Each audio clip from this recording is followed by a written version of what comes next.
Tune in, turn up, it's time to go. Deep talks and a crazy show. It's Toon Along, yeah, you know the name. Big ideas, fun and games. Hit that play, don't miss a beat. This is the podcast where we all meet.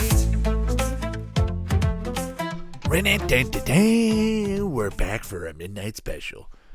Pretty much a 2 a.m. special, let's put it that way. Can't sleep. I don't know about you. It's been a long night. So how about we just fucking wake up, watch some cartoons, and just keep doing that till morning. We'll be fine the next day, right? Nah, I'm just kidding. We'll be great the next day. More than fine. So look, guys, we're just going to hang out, watch some Duel Masters, episode 8. Season 1, episode 8. It's called Duels of Futures Past. I'm going to go ahead and start the episode. Give me a sec, because I am a little far away from the play button here. So give me 2 seconds. We're going to go ahead and press play in 3, 2, 1, play. All right. So we got Duel Masters starting off right here. And right off the bat, as soon as I heard the narrator's voice, felt like Yu-Gi-Oh! Felt like Monster Rancher, felt like Digimon. Felt like the same voice actor that's narrating, explaining the episode, right? So the reason I picked Duel Masters so late at night, what you're asking, I just went in the anime archive just to see what I could find as far as something to watch that's late night. And obviously, anime fits the spot, the description. You can sit down for an anime, put it on, have the zone, have the mode, the music, the ambience, and fall asleep quite easily, depending on the anime. I'm talking about Inuyasha. I fall asleep watching Inuyasha. I actually don't like Inuyasha. If you guys like Inuyasha, cool. It's all for you. But I always found Inuyasha boring and just slow. I'm an action guy. I like my Dragon Ball Z. I like my Yu-Gi-Oh! Flip that card. Let me know what's going on. I like my Duel Masters. Now, when it comes to Duel Masters, okay, I haven't watched as much Duel Masters as I've watched, say, Metabots or Yu-Gi-Oh! And all that stuff. All the mainstream ones. Duel Masters for me was always tier 2 card. The card one, right? The card game. You had your Digimons and your Pokemons and your Monster Ranchers as far as capturing monsters and, different creatures. But Yu-Gi-Oh! Used creatures, but in a different way. They had cards. They were on playing cards. And you would activate them in the battle. The beast monsters would get summoned on the field using the technology from the anime Kaiba Corp. And that show comes out as an instant success. So, of course, to follow suit, you're going to have a show like Duel Masters. I mean, think of, in Yu-Gi-Oh!, what's the main thing you're doing? You're dueling, right? Now, Japan is having this competition, not North America. This is a Japanese show. Both these shows are Japanese. I don't know if they both came out at the same time or which one came out first, or if they were both competing for comic book manga time, if these are both mangas and one just sort of mainstream. But I do know that Yu-Gi-Oh! Is not older, but a different series completely altogether on the manga. Yu-Gi-Oh! Is far darker, far more, when Yu-Gi-Oh! Likes to play games, he likes to play all kinds of games, including some form of Russian roulette. And he's just nuts. Yugi is actually a crazy character. Read the manga. We're going to go through the mangas. I have the mangas. I want to go through them again, read them again, and then just talk about them because, boy, are they dark. And Duel Masters, I'm just thinking Duel Masters is a complete rip-off of Yu-Gi-Oh! I don't see it any other way. I'm thinking about Beyblade. Beyblade, what was the rip-off for Beyblade? I want to say Bakugan, right? But even then, Bakugan is such a unique game compared to Beyblade. Beyblade is just dreidel, spinning tops, right? Whereas Bakugan, you have to create a whole new set of rules. Physics. Beat-em-on's another one. Bakugan, Beat-em-on, and Beyblade, and then you got Yu-Gi-Oh!, Duel Masters, and I'm sure there's another one out there, maybe Chaotix. But even Chaotix didn't last very long. Here we go. So Duel Masters, what can I remember about Duel Masters? Well, Duel Masters was a show that played, like I said, right around the same time as Yu-Gi-Oh! Played on YTV, Cartoon Network. It was a show that, just meant to rival, just give you that sense of, let me try this card game. And I remember the card game being So you remember you had Magic. Magic the Gathering never had a TV show. Very surprising. It never had a TV show. Or a movie. Or maybe it has something. I don't know. A CG movie or something. But these card games, they get brought out in North America, and they all have their own unique set of, style. But when it came to Duel Masters, it just felt like Yu-Gi-Oh! With added zeros. I remember the attacks of the monsters were like 10,000, 20,000, which doesn't make any sense for, especially a kid's game, just to add a few more zeros to make them look like these crazy attackers. Yu-Gi-Oh! Was perfect. Magic was too small. Those numbers were just too small. Not enough of a, when you're in the thousands, you can have more range of characters. But when you're in the hundreds, it just feels so, I don't know, the scale doesn't feel as big. And when you see just an extra zero or two, a Yu-Gi-Oh! Monster with 350 attack, you know what that means, right? When you see 2,000 defense, you know what that means. When you see 3,500 attack, you know what that means. And in Magic, it just feels so low. I don't feel the impact. And in Duel Masters, it just feels overwhelming that all the cards feel overpowered. And I don't feel like just because you have one that says 100,000 and the other one says 1 million doesn't feel that much stronger. But in Yu-Gi-Oh! For some reason, it did. Not to mention the Magic cards and all that. Now, I don't know how to play Duel Masters, the actual card game. I do have some cards. I was lucky enough, my cousin gave me some cards a long time ago when he stopped playing and he started getting rid of his card collection and all that, and he gracefully passed them over to me. And I've gone through the cards. I've never played. I've never actually played a game of Duel Masters. I've played tons of games of Yu-Gi-Oh! Yu-Gi-Oh! Was my jam back in 2003, 2004. 2002, 2001 summer camp. I can remember playing at summer camp. I can remember playing at school. I brought my deck. I had the sleeves. Tried to match the sleeve with my deck covers all gold. Good times. Honestly, good times. How many of you guys out there are actually diehard Duel Masters fans? Like actual fans of the show. You like it more than Digimon. You like it more than Yu-Gi-Oh! You like it more than Beat 'em on, Beyblade, all these other shows. It's your actual jam. In my personal opinion, I don't think there's many of you out there. I don't think there's many of you. But I do think that the few of you that are out there and are still collecting some of the merchandise, some of the cards, if there are some, I'm sure there's some rare ones, but I don't think the card game is still going on. I don't think you can go to a store and buy a fresh pack of Duel Masters cards. So that game's said and done. The only other thing I have that's Duel Masters in my collection is a toy of that main character. And I think it was from Burger King or McDonald's, and you would put a card in his hand and press the button and it would flip it down. But that's about it. And so yeah, Duel Masters. Good times. If you guys remember the show, if you guys remember the sense in the air of a card game anime, you know what I'm talking about. You walk into a store, there's hundreds and hundreds of cards, and you're just trying to figure out which one you want to get. Buying them individually are more expensive, of course. You get the booster pack, you get that thrill of opening it up like a casino. Just like they do today with booster packs in video games. It's that same feel. You rip the card. Rip that card pack open. Hope for the best. And Yu-Gi-Oh! The one thing about Yu-Gi-Oh! That was, like you see right here, he's wearing a cloak. That looks straight out of Yu-Gi-Oh! Now, if you get rid of the character on the right and you just have that right like that, just that position right there, it looks like straight out of Yu-Gi-Oh! So that's what I mean. All these shows, can you give them a hard time for ripping each other off? No. It's hard because they're already ripping off another thing. So as far as I'm concerned, let them have their second and third tier shows. Sometimes they tend to do very well, and sometimes they might surpass the number one show. I'm trying to think of an example off the top of my head. It's hard, but Pokemon won't be surpassed for a long time. I'm thinking like Lord of the Rings, right?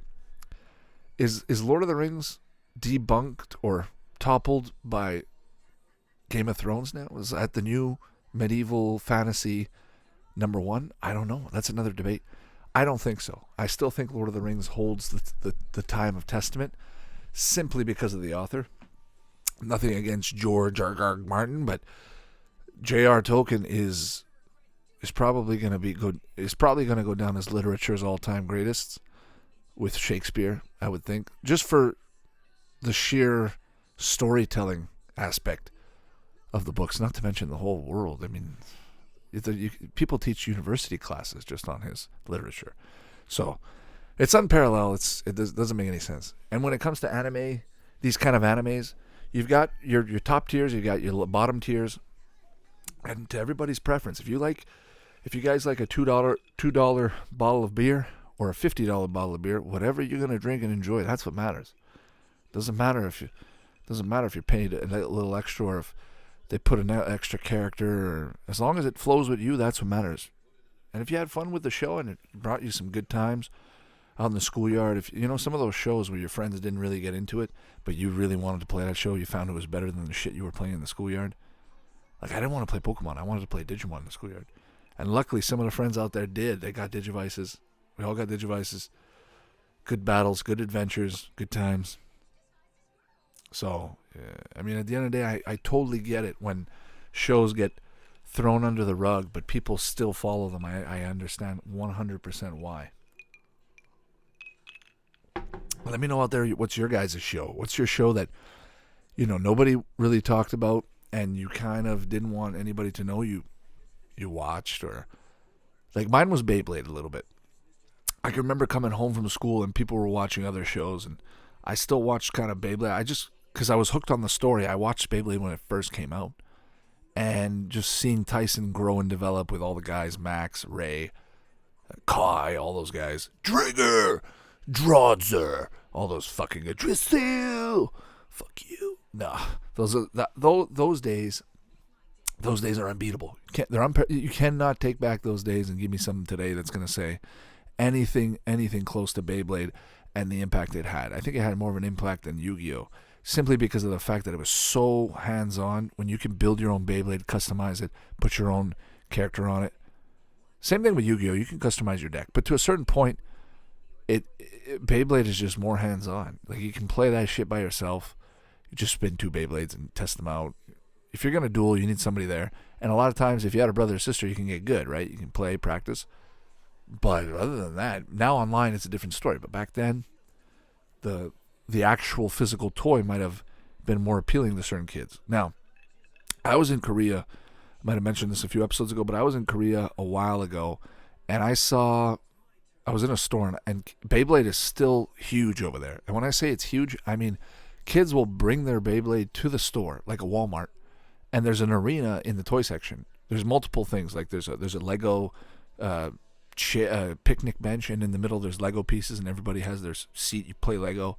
And then there's a Beyblade arena, and right in front of the Beyblade arena, there's a screen showing an episode of Beyblade. At the time, it was Beyblade Burst, not the new one, but the original Burst there, Beyblade Battle Burst, whatever they're called. And kids, no, I'm not even kidding, there was about 15 kids, and I was just sitting there because my daughter was looking for something to buy, some toys and whatnot, and I just saw these kids, they were playing, I'm not even joking, they were lining up, having battles. Whoever won went in back, and it just reminded me of those good old days. And I'm glad to see the kids are still doing it. Now, you might not find that today because now in Asia, it's a lot easier to travel between locations. Things are closer together. They're up in buildings. You can travel up and down and across. Whereas in North America, you got to drive, and it's going to take a lot of effort for multiple people to drive to the same location just to play Beyblades. Because I'm telling you, they went to play Beyblade maybe for an hour, but parents are shopping, doing other stuff. And then when they're done, they're still sticking around the area, going to other stores. Whereas, if you're going to Toys R Us where I live, you probably might go to a bookstore after, but you're not going to just go to Toys R Us to go play Beyblade. There's nothing else. There's no, there's no grocery store in there. There's no, so that was really cool. That was really nice to see the fact that their kids are actually getting together, physically getting together and playing outside, playing in whatever location they can with the toys once again. And, Yu-Gi-Oh! And all those card games such as Duel Masters, those have unfortunately taken a bit of a back seat. Yu-Gi-Oh! I know still has a following, but not like it used to. And Magic's always had the same following. Magic has always gone kind of up and down. Had a huge following in the 2000s, late 90s. The same time with Pokemon, because people were playing Pokemon, so they were going in those game stores and discovering other games. And Magic was the big one at the time, so it gained more popularity. But today, I still think Magic is probably the number one card game out there, followed by maybe Pokemon and then Yu-Gi-Oh! If I had to guess. That's just my guess. And only the top are going to survive in the long run. They have got more money. They can make the TV shows work, keep the shows going, keep the characters interesting. But Magic's always fascinated me. Magic the Gathering, as far as a card game, because I've played it, and it's very good. It's very challenging. I consider it the more mature, there's more challenge, there's more technique with the rules. You need to have somebody that knows how to play the game in order to play to the full capacity. Whereas Yu-Gi-Oh, I think I'm just trying to think. Magic, did they have a PC game that was actually fully automated with all the cards? You didn't have to manually input commands or take off points, or was it actually running kind of like a Hearthstone type game, right? I'm not sure, because if that's the case, I honestly, I'm rooting for Magic. I hope Magic does well. But I think Magic now has turned into more of a market. People who play Magic, I think, are more in it for the market and the business of the cards. Selling, buying cheap, selling, waiting for them to turn over in value. And it's just become, like I said, a little mini economy on the playing card market. Yu-Gi-Oh has it too, but not to the degree Magic does. Like Magic, the price of cards changes from month to month. And not just by a few cents, sometimes hundreds of dollars, which is, I don't understand how that works. Does it have anything to do with scarcity and all that? But so there we go. Okay, so there's a battle right now going on TV in Duel Masters. We got Duels of the Futures Past playing Season 1, Episode 8. And I'm just marveling right now at the animation of the monsters. They're all in kind of a 3D CG game graphic looking feel, and I'm actually enjoying it. I'm actually enjoying this right now. Just that scene right there where you see the character behind you. But here's the thing. When you're putting a lot of effort into the animation design of a character like that, you better be using him more than once. So I'm assuming this guy is somewhat of a main character. Look at the way he's moving. He's moving better than an actual cinematic game from the 2000s. Looks really good. Looks really cool. So I would think the effort you put in that, you can't do it for every character. I just don't see it happening. But I could be wrong. I don't know enough about the show. I haven't watched enough to follow the entire series as to what.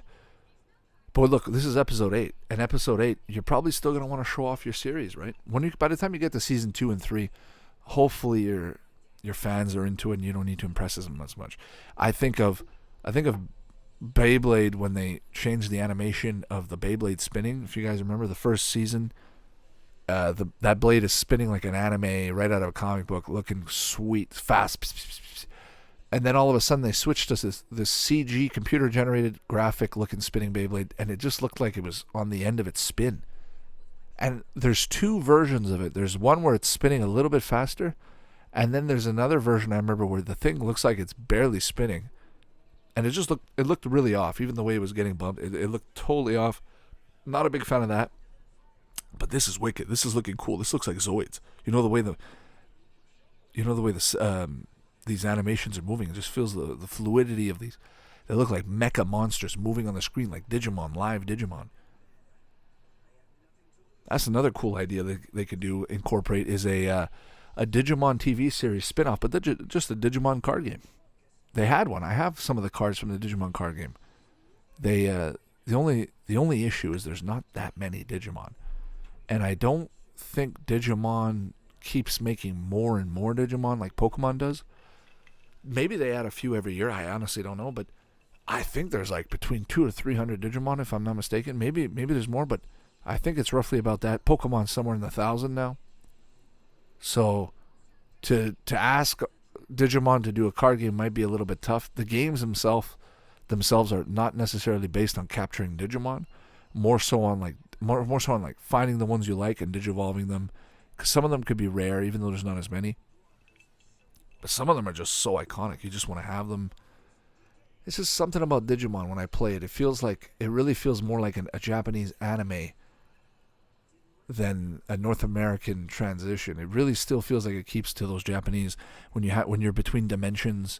Like Pokemon stays in the world of Pokemon, we understand that, but crossing dimensions and crossing time zones like Persona and stuff like that into other worlds, like Mega Man jacking in.